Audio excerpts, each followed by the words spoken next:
Bonjour, thanks for joining us on another edition of Jamaica Magazine. I'm your host, Theodore Henry. It is French Language Day, a global observance focused on exploring the influences of this language culturally and how it has marked history. As we're also celebrating International Day of Happiness, remember, happiness comes from within and you truly have the power to control your emotions. Believe it or not, there's one other world observance today, and that's storytelling. It's recognizing the power in telling stories through words, pictures, and all forms of expression. We have a lot lined up for you in this half hour. Don't go anywhere. We'll be right back. Parliamentarians, public officials, let's all play our part in promoting transparency and integrity. File your statutory declaration on or before March 31st, 2024. Between January 1, 2023 and December 31, 2023, were you a parliamentarian or a public official acting or appointed to a position listed in the Jamaica Gazette dated December 5, 2023? Or were you a public official in receipt of total emoluments of $12 million or above? If yes, then you are required to declare all balances and interest in all assets, liabilities, and income received by you, your spouse, and children below the age of 18, whether living in Jamaica or abroad. Filing your statutory declaration is a legal obligation, and failure to do so may attract a fine not exceeding $500,000 or a term of imprisonment not exceeding 6 months. Making a false statement on a statutory declaration may attract a fine not exceeding $2 million or a term of imprisonment not exceeding 2 years. Check before you submit. The Integrity Commission has a zero-tolerance policy. If you are eligible to file statutory declarations for December 31, 2023, or is outstanding for any period ending December 31, 2018 to December 31, 2022, file your statutory declaration now to avoid prosecution. Download the new statutory declaration form from the Integrity Commission website and enter the as-at date December 31, 2023. Be reminded that not applicable or see attached is not an appropriate response. Use none instead. List all required balances and copy or print additional pages where necessary. Enter all required information and ensure all sections are signed. Attach the relevant supporting documents as indicated on the statutory declaration form. ATM printouts are not accepted. Never amend the form. Once you're through, proceed to your in-house collection point where you will place your form in a statutory declaration envelope and apply the security seal. Deposit the secure envelope in the Integrity Commission branded collection container or with the assigned officer in your organization before March 31, 2024. Enter your name and date of submission on the Integrity Commission log sheet. The assigned officer will facilitate the submission of all statutory declarations to the Integrity Commission. The Integrity Commission will register your statutory declaration and send you a receipt by email on or before May 31, 2024. After submission, your declaration is examined for completion and accuracy, so file it as such. Ensure all supporting documents are attached, displaying balances as at the statutory declaration date, December 31, 2023. Insert the correct balances on the statutory declaration form. Insert your income. List all houses, land, car, bus, car loans, mortgage, credit card, business venture, and income. Don't leave anything out. Get it right the first time. Where the Commission is satisfied with your filing, the declarant will receive an advisory. Don't delay. Submit your statutory declaration completely and accurately and get on the path to certification.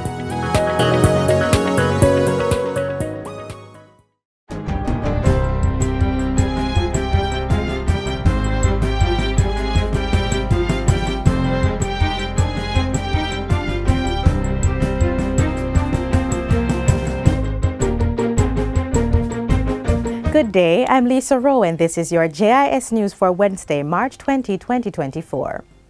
Newly installed Commissioner of Police, Dr. Kevin Blake, has pledged to continue the work of improving the efficiency of the Jamaica Constabulary Force and win the hearts and minds of Jamaicans. Dr. Blake says the force will not fail in its duty to serve and protect the lawful majority. We know that there are far more lawful and law-abiding people in Jamaica than the lawless and criminal among us. Make no mistake, we will isolate these criminals. We will disrupt criminal gangs.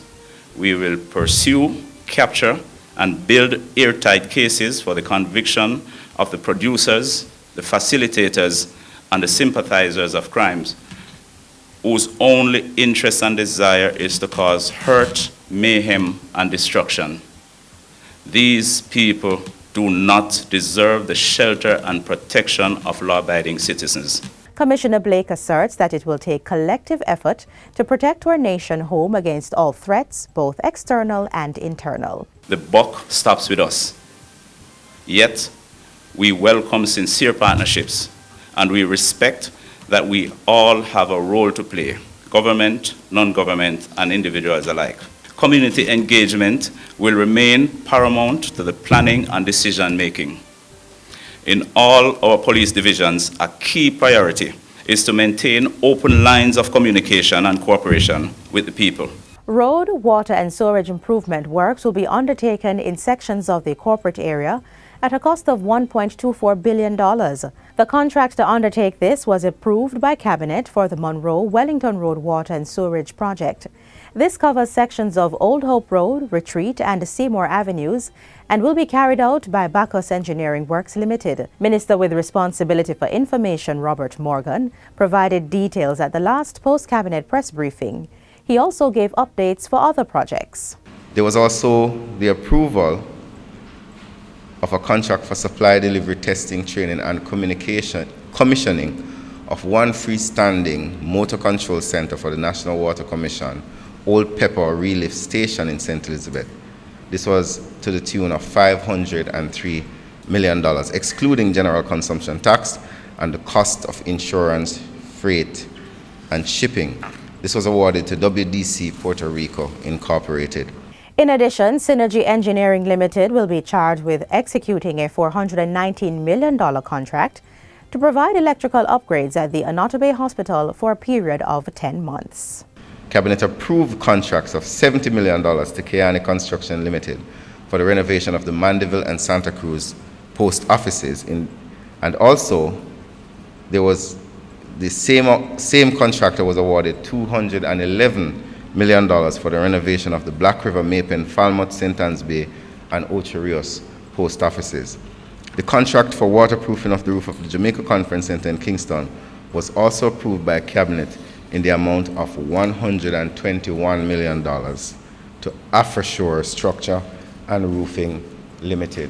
The health sector continues to benefit from the kind support of donors who are helping to improve the quality of care provided to patients. Earlier this month, the Mapen Hospital received much-needed medical and other supplies to the tune of $1.4 million. The gifts were mobilized by a philanthropist and medical doctor at the hospital, Dr. Ivana Thomas. The items were provided by Advent Health with the support of Andrews Memorial Hospital and biomedical labs. The donation will assist the Clarendon-based facility in its pursuit of becoming a center of excellence. More schools continue to benefit from the Ministry of Health and Wellness's #DoYourShare mental wellness campaign. Students and the staff of the Immaculate Conception High in St. Andrew are the latest beneficiaries of the Wellness Check-in intervention done in collaboration with the Ministry of Education and Youth. You need to find a safe person.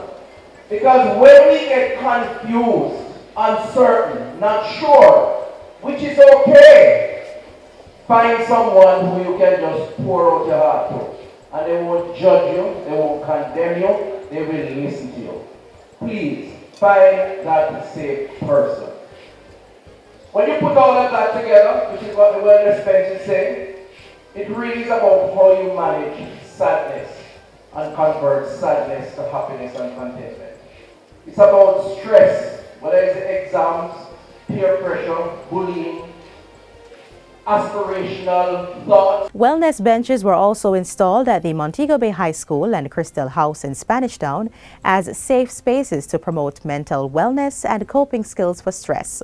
The #DoYourShare campaign prioritizes the creation of safe spaces for young people who may be struggling with mental health challenges and provides them with a toolkit of information that covers spiritual, physical, social, and mental health. These are carried out in accordance with the curriculum of the school mental health literacy program. For more support on mental health, call toll-free at 888-SAFE-SPOT. That's 888-723-3776. You may also text support to the You Matter chat line at 4897. There is also the Mental Health and Suicide Prevention Helpline, 888-NEW-LIFE or 888-639-5433. And finally, 100 technology-based startup entrepreneurs are set to benefit from a partnership between the Amber Group and the University of Technology UTech. Both entities signed a Memorandum of Understanding recently for the rollout of the Amber UTech Launchpad. It's an incubator system that will offer services such as financing, training, mentorship, sales and marketing, administration, and access to software, as well as other resources for 1,000 days. While endorsing the partnership to nurture the growth of small businesses, Prime Minister Andrew Holness says entrepreneurship drives innovation and is essential to economic growth. This is such an important part of increasing not just productivity, but just increasing our general output. We need new businesses in our economy. Meanwhile, the two major partners outlined the importance of the partnership. So this program is going to offer an awesome opportunity like no other to ignite tech-focused business ideas that are relevant to Jamaica's development agenda and is well poised to add significant value by creating jobs and ultimately stimulating economic growth. What do we provide to the founders? One, we provide a whole end-to-end development of their product. You will never have to go beg for money to finish your product and roll it out into the market, ever. The application period is now open and persons can apply online via myambergroup.com. And that's it for JIS News Today. I'm Lisa Rowe. Thanks for watching.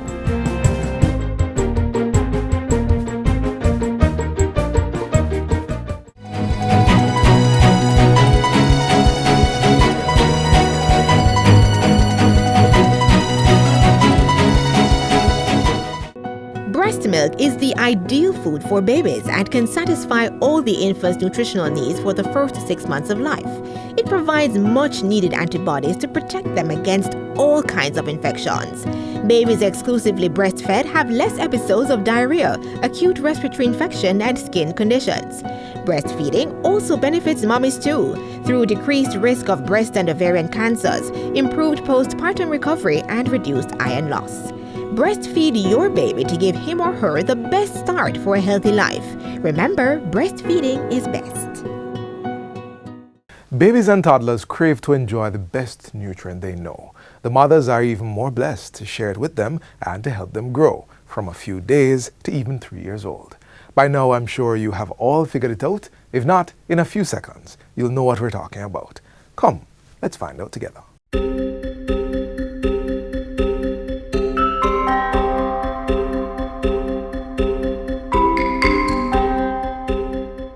Every child has the right to enough nourishing food to grow well and flourish. For the very young, breast milk remains the best food source. Data from the World Health Organization shows that breast milk, as the natural first food for babies, provides all the energy and nutrients that the infant needs for the first 6 months of life. And it continues to provide up to half or more of a child's nutritional needs during the second half of the first year, and up to 1/3 during the second year of life. Breast milk provides much needed antibodies to protect babies against all kinds of infections. The colostrum or foremilk, which is the first milk produced by mothers after giving birth, is the baby's first immunization against some infections. Babies who are exclusively breastfed have less episodes of diarrhea, acute respiratory infection, and skin conditions.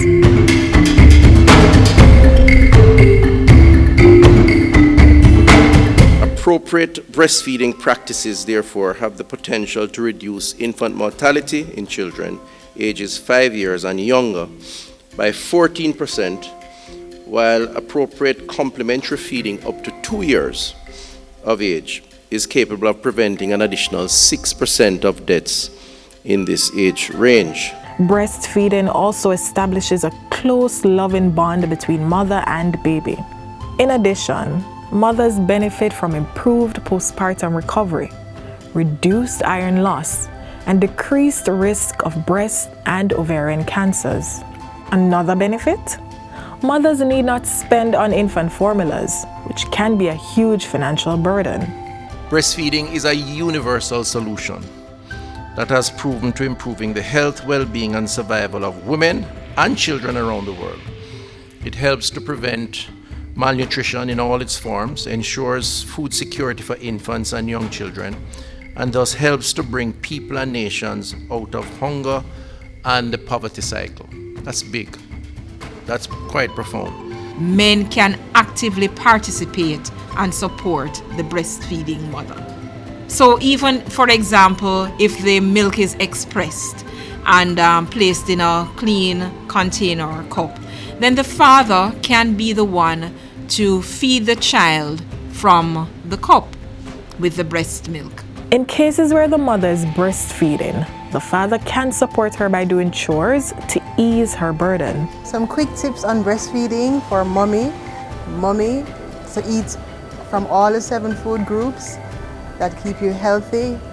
Continue taking your maternal supplements. Remember, baby is getting all its nutrients from breastfeed milk, and make sure that when baby sleeps, you sleep, because babies don't have a special time to sleep, so you have to get rest when baby sleeps. Mothers who choose not to breastfeed are encouraged to discuss this issue with their healthcare provider. Individual counseling on breastfeeding is important for dispelling any myths or concerns. And we need to embrace the traditional approaches as it relates to lactating mothers, as it relates to development of our newborns. And there is very little technology that is going to change that reality, that the breast is best and is still the best.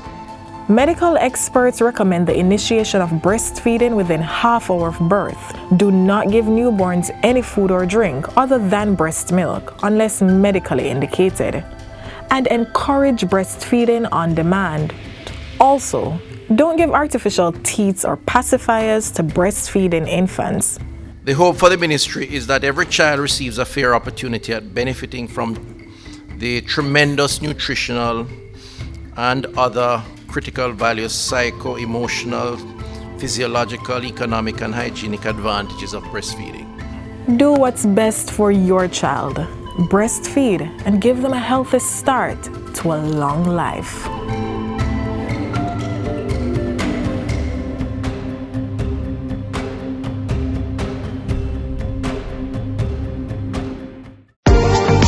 Public passenger vehicle operators and commercial carriers, renew your road license online. It's as easy as 1-2 click. Visit the Transport Authority website at www.ta.org.jm. Choose your license type and click Apply Now. Sign in or create an account with your email address and complete the application process, uploading all relevant documents. Make payment using a debit or credit card. Once your application is approved, the Transport Authority will email you to collect your sticker. Pick up your sticker in office or utilize our courier service. Once the sticker is collected, your digital road license will be emailed to you. For more information, call the Transport Authority toll-free at 888-991-5687. Farming is viewed as a male-dominated field. While that might be true, there are women who do farming and are happy to share their stories with you. Here is one such story that is guaranteed to inspire you.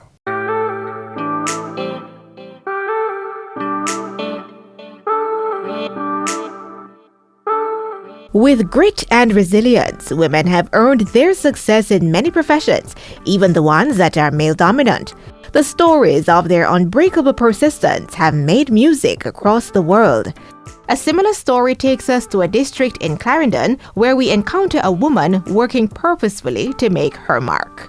My name is Gabrielle Young. I'm a farmer, I'm a veterinarian, I'm a mother of 2 boys, and I'm many things.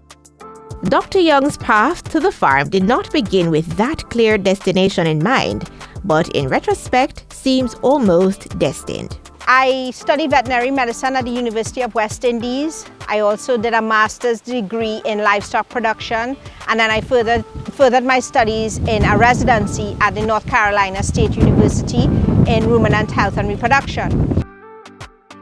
My interest in farming was piqued because I kept saying to myself, really, I'm teaching people how to do these things. I teach husbandry, I teach nutrition, I teach management, I teach production. And I kept saying to myself that I think sometimes we need to proof of concept. So she put thought to action, purchased land, and started a new venture. And this property I developed into a sheep and goat farm, and I have a few cattle. And then we ventured into many other things, which includes goat's milk yogurt, and goat cheese. We also sell lamb. The skill set, knowledge, and expertise gained from her previous duties as a veterinarian have helped Dr. Young to set up and expand her farm. I have learned a lot on production medicine or production of livestock. And everything has to make money. The farm has to pay for the feed to feed the animals. The farm has to pay for its own electricity, its own water. So it's all about efficiency. Because when you're looking at farming from a commercial standpoint, or you want to be efficient or profitable in it, it has to pay for itself. Along with all her responsibilities on the farm and at her weekday job, she still has to make room for the family. Mommy has to come home after working a whole day in the field. Thankfully, I don't have to do the cooking. My husband does most of that sometimes and helps with that. But I have to do the homework. Then I have to listen to the stories. Then I have to hear whose problems and who needs a project done. So I do that also. And then, of course, I try and spend as much time with my boys as possible. How I manage all of this is my husband and I are a great team. We don't always agree, though, but we're a good team. And we've always had a philosophy that whatever we do for the boys.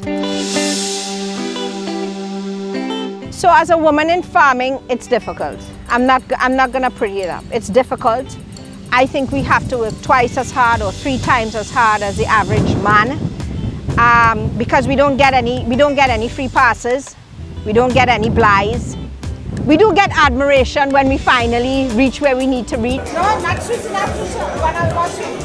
Despite all the challenges, Dr. Young says encouragement also came her way and gives thanks to the Good Samaritans that have helped. So I got a lot of encouragement from the older stalwarts to keep going when I felt to throw my hands up in the air. You have to be very strong. And I think sometimes as women, when you're strong, it's perceived as being aggressive. And I had to deal with that in my head. Am I being aggressive or am I being strong? And I didn't just reach a stage where thankfully I had parents who always pushed me really hard. I just had to accept that I am who I am. With persistency and consistency, she has increased her farm to 300 sheep, 54 goats, 11 cows, a few chickens, a horse, and dogs as security. I really enjoy what I do. And again, it's for commercial purposes. This is not a hobby farm, right? So the farm produces goat's milk. We make yogurt from the goat's milk. We make cheese. And we also do premium lamb. So all of that is in the mix and selling. When asked if women should see farming as a career opportunity, the resounding answer is yes. The reason is it can give you as a woman a sense of independence. In my little district alone, majority of the women, they do chickens. And the chickens, they might do 100 chickens, they might do 200 chickens. And those chickens are what they use to either feed their family, one, they sell locally in the community, and also they also use that money to send their children to school. Farming is a viable option to extend your network and feed your community while making a profit. If you are thinking about venturing into this path, Dr. Young shares some tips to consider. You have to plan it out. Make sure first you have your market. If you don't have a market for your product, then don't do it. If you need help, we're willing to assist you, right? And there are many people who will be willing to assist you. With every new adventure comes its challenges. If you should endure with great fortitude, you will reap the harvest in due season. Dr. Young formed her own company, Trin Jam Farms, distributing fresh goat products nationwide. We need farmers to produce more, because if they produce more, then they're more profitable. And when they're more profitable, means they're making money for themselves, which is better for Jamaica. A concept worth trying. What are you purposed to do? Let's continue to make Jamaica the place of choice to live, work, raise families, and do business.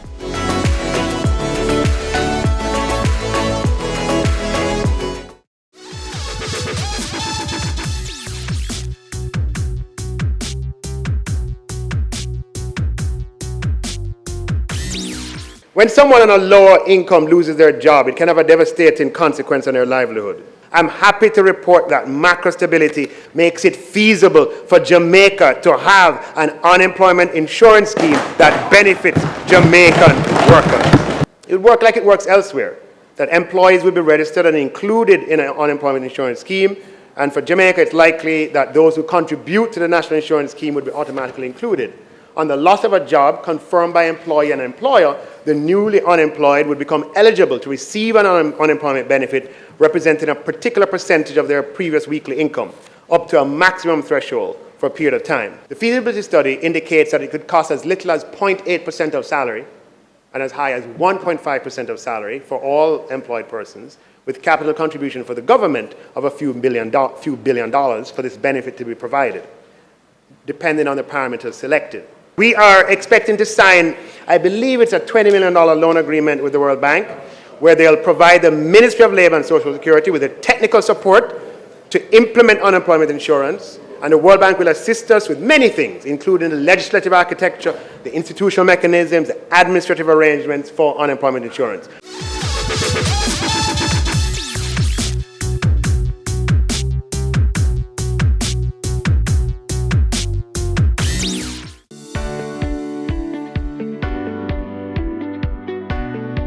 If you're considering starting your own farm but aren't sure where to begin, we have a game plan for you. First, avoid planting too many crops at once. Simple put, don't bite off more than you can chew. You don't want to plant your crop and then struggle to care for and preserve it. Therefore, get in touch with your local extension officer, since they can give you the technical guidance you need to have a successful crop life. While your extension officer is on hand to help you through the process, you, the farmer, will have to bear some of the responsibility in the cultivation and the production of your crop, like having the proper land tenure, whether through leasing or ownership. Appropriate property access is key, and store your products properly, ensuring tools, pesticides, and fertilizers are kept in different areas. Also, there are several pertinent questions to ask yourself. Do you have the right equipment and tools for the purpose of cultivation? What about cash flow to take care of the crop from planting to harvesting? Okay, that's covered. Do you have access to labor, proper restroom, and first aid facilities for your workers? For the new farmers who have not started planters yet, we are encouraging you to get registered at our RADA offices and get on board, because we need your input.